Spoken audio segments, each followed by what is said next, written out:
wato ɗan uwa bara ka san ka tafka kuskure a rayuwanka ba, bara ka san ka tafka kuskure a rayuwar aurenka ba, sai ka bi kyan mace kawai wajen aurenta.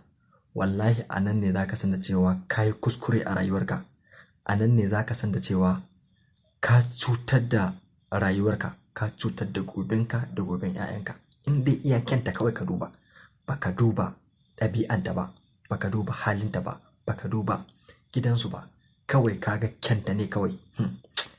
Wallahi na tausaya maka, kuma za ka ci gaba da zama abin tausayi har ƙarshen rayuwarka kai wasa, kuma 'ya'yanka ka cuce su. In dai abin da ka duba kawai kenan, wallahi bara a ce komai ba, sai dai kawai Allah ya kyauta. Ban san menene dalilin da ya sa mutum idonsa zai rufe ba kawai don ka ga yarinya kyakkyawiya, ba binciken ya ɗabi'unta yake, ba binciken ya tarbiyyanta yake, bara ka bincika gidansu ya suke ba, kawai ka je ka kwaso kawai wai don kai ta burge ka.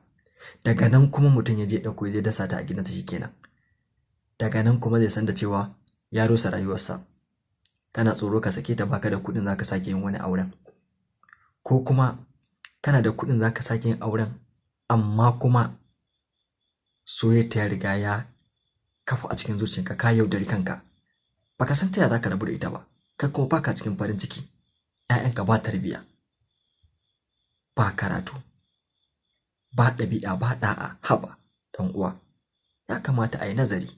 Ba a ce idan zaka auri mace kar ka yi la'akari da kyawunta ba, dole zaka auri wanda ta burge ka ne, amma buroda ka yi la'akari da wasu abubuwan ma bayan shi wannan kyawu a ido kawai yake, amma me a cikin zuciya sai ka bincika. Allah ya sa a dace. Da Allah kuna bincike, muna samun cases da yawa, wallahi akan waɗannan matsalolin. Sai mutum ya tsaya ya baka labarin yaya ma aka yi auren da sauransu, sai kaga cewa shi cutar da kansa, kaza yana faruwa da matata, kaza yana faruwa da matata. Sai ka tambayi mutum yana maka bayani, sai kaga cewa tun daga farko shi cutar da kansa, bai bincike akan ta ba, bai bincike akan gidansu ba, kawai ya ganta ta burge shi ne, kawai ta masa kyau, ya je ɗauko ya kwaso ya zo ya dasa wa 'ya'yansa, ya cutar da 'ya'yansa, ya cutar da kansa, kuma ya cutar da al'umma ma za a ce. Allah ubangiji ya sa a dace.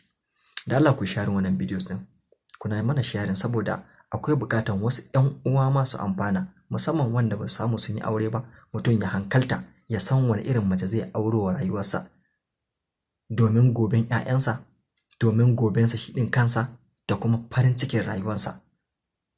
Da Allah kuna sharing. In dai ka ji daɗin bidiyon nan, kai mana sharing saboda wasu masu amfana. In ka yi aure kuma ka gaya mana, shin kai ma kyawu ne ka bi kai aure, ko kuma tsari ka bi? Ka rubuta mana a comment section. Kai ma matashi mai son aure, shin za ka biye wa kyawu ne kawai, ko kuma za ka haɗa da binciken sauran abin da ya kamata? Kai ma ka rubuta mana a comment section. Allah ya samu dace. Kar a manta ai sharing.